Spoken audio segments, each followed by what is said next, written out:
उसका परिप्रेक्ष्य चंडीगढ़ के मामले में बताना चाहूँगा कि इसकी जो तैयारियां हैं काफ़ी महीनों से चल रहा था। आपने देखा होगा पहले माननीय गृह सचिव जी भी आए थे, पुलिस स्टेशन 26 का दौरा किया था। फिर उसके बाद माननीय गृह मंत्री जी आए थे और उन्हीं तैयारियों के परिप्रेक्ष्य में जितने जो चंडीगढ़ पुलिस के मुलाजिम हैं सभी को प्रशिक्षण दिया गया था, हैंड्स ऑन ट्रेनिंग जिसको बोलते हैं, कि किस तरह से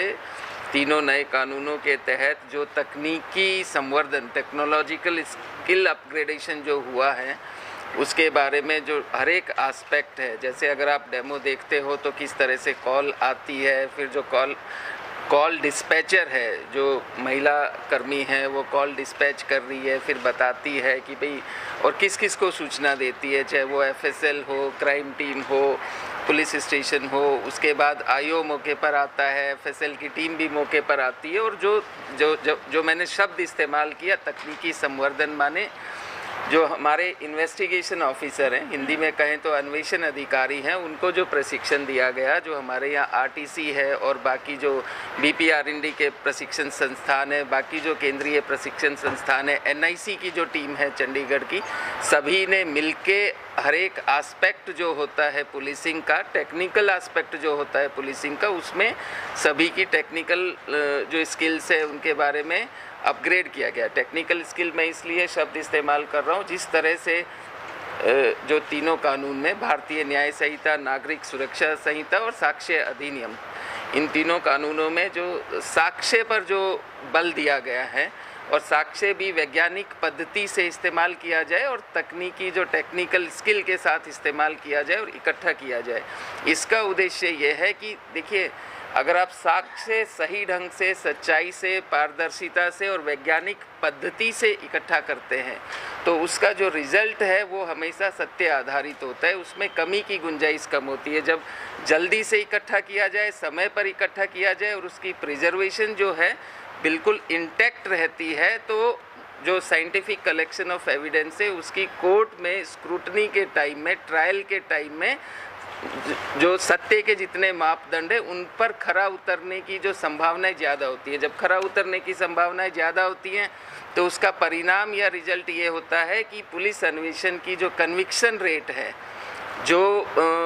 कन्विक्शन रेट ज़्यादा बढ़ती है। आपने देखा होगा कि यहाँ पर भी जो 2 उदाहरण दिए गए हैं, अब तक 4 केसेस में कन्विक्शन है। जब कन्विक्शन रेट ज़्यादा बढ़ती है और कन्विक्शन रेट बढ़ने का आधार क्या है कि साइंटिफिक ढंग से जो एविडेंस इकट्ठा किया गया है, जो साक्ष्य, जो संकलन है वो वैज्ञानिक पद्धति पर आधारित है। और उस पद्धति पर आधारित होने का कारण क्या है कि जो टेक्निकल स्किल्स हैं अन्वेषण की, आप फर्स्ट स्टेप से ही आप रिकॉर्डिंग कर रहे हैं तो रिकॉर्डिंग को आप टेम्पर नहीं कर सकते हो। टेम्पर इसलिए नहीं कर सकते हो, उसकी जो हैश वैल्यू है वो इंटैक्ट है, चाहे रिकॉर्डिंग के टाइम से लेकर और जो न्यायालय तक ट्रांसफ़र होती है, जो समय अवधि है 48 घंटे की, और वहाँ पर भी जो जाती है उसकी हैश वैल्यू और जो टेक्निकल सर्टिफिकेशन है वो सेम है। जब आप टेम्पर नहीं कर सकते अपने साक्ष्य में, 4-4 मिनट के जो रिकॉर्डिंग्स हैं तो उसमें सबूतों में कुछ चेंज नहीं हो सकता। अब जैसे मान लीजिए ऑनलाइन है, ऑनलाइन चीज़ें होती है, डॉक्यूमेंट्स भी ऑनलाइन ट्रांसफ़र होते हैं। आपने अपनी रिक्वायरमेंट, कोई इंजर्ड है, किसी का पोस्टमार्टम होना है, आपने अपनी रिक्वायरमेंट जो है हॉस्पिटल में उसको ऑनलाइन भेज दिया, ऑनलाइन ही रिपोर्ट आ जाती है। कई बार आप लोगों ने भी देखा होगा कि एमएलसी की रिपोर्ट महीनों तक नहीं आती है, पोस्टमार्टम की रिपोर्ट महीनों तक नहीं आती है, या इन्वेस्टिगेशन ऑफिसर लेने नहीं जा पाते हैं, डॉक्टर्स बना नहीं पाते हैं, जो अभी एक समय अवधि के दौरान में समय पर आ जाती है। सेम चीज़ एफएसएल का जो है, एफएसएल का जो क्यूआर कोड सिस्टम जो लागू किया गया है कि आपका एफएसएल तो फिजिकल एग्जिबिट में वहाँ पर जमा हो गया, लेकिन रिपोर्ट आने का जो सिस्टम है अन्वेषण अधिकारी के पास भी, कोर्ट में ट्रांसफ़र होने का भी, वो सारा जो है वो ऑनलाइन कर दिया गया। इसी तरह से जो चार्जशीट है, बाकी जो डॉक्यूमेंट है, उनकी जो स्क्रूटनी है, उनका जो एग्जामिनेशन है, उनका जो एनालिसिस है, इन्वेस्टिगेशन ऑफिसर को जो गाइडेंस मिलनी है लीगल असिस्टेंट और असिस्टेंट डायरेक्टर प्रोसिक्यूशन से और अटॉर्नीज से, वो सारा जो है ऑनलाइन प्रोसेस हो गया है। इस ऑनलाइन प्रोसेस से ये है कि आपको समय पर रिपोर्ट्स तो मिलती है, आपका जो आने जाने का समय है, वेट करने का समय है, कई बार कि आप चले गए 2 घंटे वेट कर रहे हैं। अब इसके साथ साथ जो जितने जो आपराधिक जो न्याय प्रणाली के जो स्तंभ है, जो महत्वपूर्ण 5 स्तंभ है, पुलिस है, जेल है, प्रोसिक्यूशन है, कोर्ट्स हैं, फॉरेंसिक्स हैं, इसके साथ साथ हॉस्पिटल भी है, इन सभी को इंटीग्रेट किया गया है। और इंटीग्रेशन से मेरा मतलब ये है कि समय की बचत कैसे होगी। सभी जगह का जो है वीसी सिस्टम एस्टेब्लिश कर दिए गए हैं कि वीडियो कॉन्फ्रेंसिंग से भी चीज़ों का आदान प्रदान हो सकता है। मान लीजिए कैदी है, आपको बार बार जेल से न्यायालय नहीं ले जाना, आपको रिमांड एक्सटेंशन करवाना है जो वीसी के द्वारा किया जा सकता है। या मान लीजिए कि हॉस्पिटल में डॉक्टर को अपनी गवाही देनी है, या फॉरेंसिक वाले को अपनी गवाही देनी है, या इवन जेल अधिकारी को ही अपनी गवाही देनी है। वो सारी सुविधाएं इसके तहत जो चंडीगढ़ में तकरीबन 80 स्थानों को नामित किया गया है वीडियो कॉन्फ्रेंसिंग के लिए कि जहां से आप अपनी गवाही दे सकते हैं। तो ये सारे जो महत्व, इसको न्याय श्रुति का नाम दिया गया है। ये जो डैशबोर्ड है उसको न्याय श्रुति का नाम दिया गया है। ये इन सारी सुविधाओं के तहत जो हमें समय की बचत होगी, हमारी स्किल ज़्यादा होगी, और समय के साथ साथ संसाधनों की बचत होगी, और अंत में जो है कि कन्विक्शन जब बढ़ता है तो आपकी जो न केवल कन्विक्शन बल्कि जो आपका पूरा जो तीनों कानूनों का जो मूल है, जो आत्मा है, वो ये है कि आप औपनिवेशिक जो कानून थे आईपीसी, सीआरपीसी, आप भारतीय न्याय संहिता, भारतीय नागरिक सुरक्षा संहिता, भारतीय साक्ष्य अधिनियम, तीनों की तरफ जो कदम है वो आपकी न्याय आधारित है, वो आपका अपना कानून है, न्याय आधारित है, नागरिक केंद्रित है। और ऐसे और जो प्रोविजंस आप लोगों ने, अगर आप जो डेमो है इसका आप स्टेप बाय स्टेप देखेंगे और साथ में जो सूचनाएं दी गई हैं उसमें देखेंगे कि महिलाओं और बच्चों के अधिकारों के प्रति ज़्यादा संवेदनशीलता, ज़्यादा सचेतता, और साथ के साथ कुछ ऑर्गेनाइज्ड जो क्राइम है उसके बारे में जो नया प्रावधान है, और इवन स्नैचिंग का एक नया प्रावधान है, और समय की अवधि के दौरान कि आपको इन्वेस्टिगेशन है, आपने केस रजिस्टर किया है तो आप विक्टिम को समय पर सूचित करें। एक समय की लिमिटेशन है कि आपको इन्वेस्टिगेशन या अन्वेषण पूरी करनी है। ट्रायल के दौरान है कि ऐसा नहीं है कि आप बार बार जो है कोई वकील पक्ष या कोई ट्रायल के दौरान बार बार एडजर्नमेंट ले, और बार बार एडजर्नमेंट नहीं है तो आपको इन्वेस्टिगेशन को भी लॉजिकल कंक्लूजन पर, ट्रायल को भी लॉजिकल कंक्लूजन पर पूरा होना है। कई बार ऐसे होते थे कि लोग विदेश भाग जाते थे, ट्रायल इन एब्सेंसिया होने का कारण है कि केस का कंक्लूजन भी हो गया, और अगर अपराधी तत्व जो है व्यवस्था से भागने की कोशिश कर रहा है वो भी जो है उसको भी बाध्य कर दिया गया है कि आप एब्सेंट भी हैं तो भी आपकी ट्रायल चलेगी। इसके साथ जो है प्रिजन्स में जिस तरह से कैदियों की बढ़ोतरी हुई है, बहुत से ऐसे मुजरिम हैं जिनके पास कोई बेल देने वाला नहीं है, बहुत छोटे छोटे अपराधों में, पेटी ऑफेंसेस में या फर्स्ट टाइम जो ऑफेंसेस में, उनके लिए जो बेल का प्रावधान है कि आप पहली बार अपराध किया है और जो है संगीन अपराध नहीं है तो बेल है, तो अगर आपका 1/3 आपने सेंटेंस पूरा कर लिया है तो एक बेल का प्रावधान है। आधी सज़ा पूरा करने के बाद बेल का प्रावधान है, या संगीन अपराध नहीं है लेकिन फिर भी एक ऐसा है कि मर्सी पेटिशन का जो प्रावधान है कि किसी को मर्सी पेटिशन वो कर सकता है। तो उस तरह से प्रयास ओवरऑल ये किया गया है कि नागरिक केंद्रित है और न्याय केंद्रित है, कि ठीक है अपराध हुआ है लेकिन उसका जो तार्किक लॉजिकल कंक्लूजन वो प्रो जस्टिस होना चाहिए, प्रो पीपल होना चाहिए, और जो भावार्थ है कि भाई आप देखिए ये एक आज़ाद भारत का अपना जो एक कानून है, ना कि ऐसा कानून जो अंग्रेज़ों ने इसलिए बनाया कि जो हमारे पूर्वज जो स्वतंत्रता संग्राम के लिए लड़ाई लड़ रहे थे उनको किस तरह से जो है कंट्रोल किया जा सके कि वो आज़ादी की लड़ाई को आगे नहीं बढ़ा सके, उस पर ज़्यादा आधारित था बजाय कि नागरिक केंद्रित। देखिए जो ई साक्ष्य जो है, जब आप प्रावधान है कि आपको एफएसएल के फॉरेंसिक एक्सपर्ट्स आपके पास होने चाहिए, वो विजिट करेंगे, साक्ष्य का जो संकलन है वो वैज्ञानिक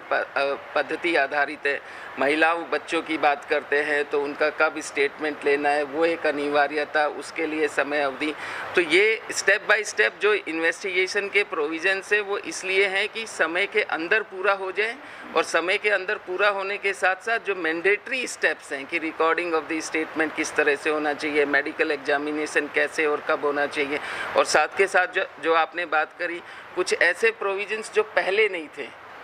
स्नैचिंग का एज सच कोई सेक्शन नहीं था, लेकिन जिस तरह से जो स्ट्रीट क्राइम बढ़ा है, ख़ास तौर पर जो स्ट्रीट क्राइम में स्नैचिंग में लोग जो हैं कई बार कंप्लेनेंट नहीं आ रहा है, या कई बार विटनेस नहीं है, या कई बार रिकवरी का इशू है, लेकिन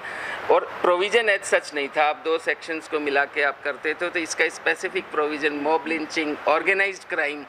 ये सारे जो प्रोविजंस किए गए हैं वो जो जिस तरह से अपराध की स्वरूप और प्रकृति में परिवर्तन हुआ है, उस चीज़ों को देखते हुए साथ के साथ साइबर क्राइम का जो है जो नया स्वरूप हो रहा है, इवन जो ट्रायल इन एब्सेंसिया है, बहुत से ऐसे इकोनॉमिक ऑफेंसेस में क्रिमिनल्स हैं जो बाहर चले जाते हैं EOW ऑफेंसेस में, और उसमें जो हज़ारों करोड़ों का जो धन का इन्वॉल्वमेंट है, तो वहाँ पर जो ट्रायल इन एब्सेंसिया के कारण से उस तरह की प्रवृत्ति और उस तरह के स्वरूप पर अंकुश लगेगा। देखिए, आपको मतलब कि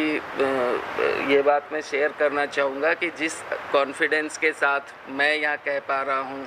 SSP प्रेजेंट कर रही हैं या SP प्रेजेंट करेंगे या बाकी जो हैं, तो वो कॉन्फिडेंस तब आता है जब आपका पूरा परिवार नीचे से पूरी मेहनत करता है। इसमें कई महीनों से जो हमारे कांस्टेबल्स हैं, जो हमारे हेड कांस्टेबल्स हैं, ऑफिसर्स हैं, इन्वेस्टिगेशन ऑफिसर्स हैं, जो पीछे खड़े हैं, मान ली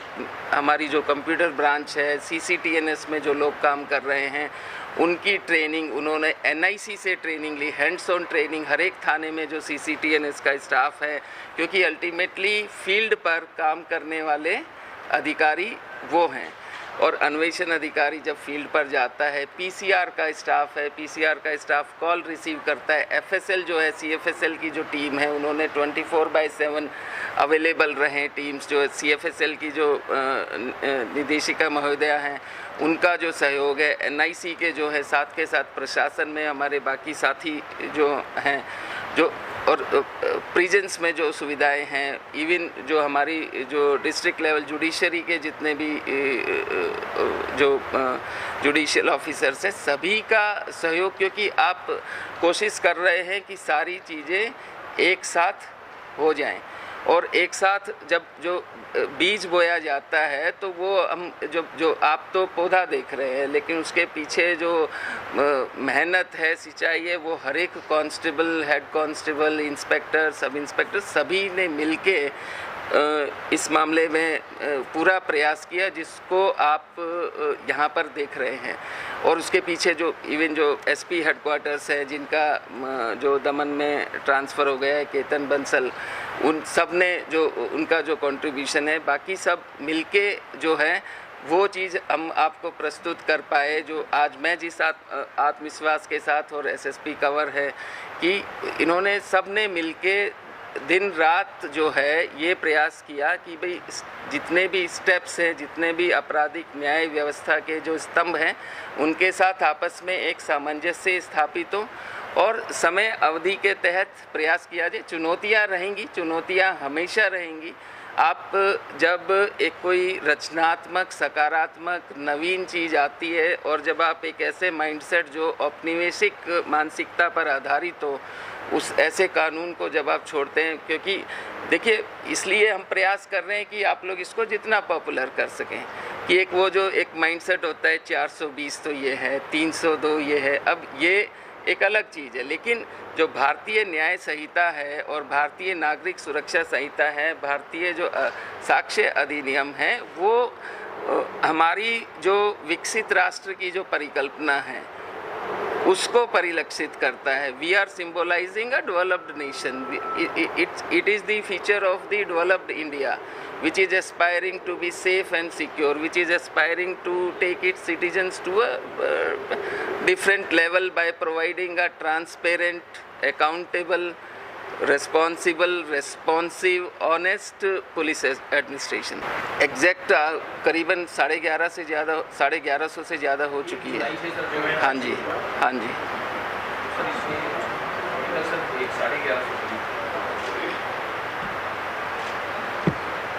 और कुछ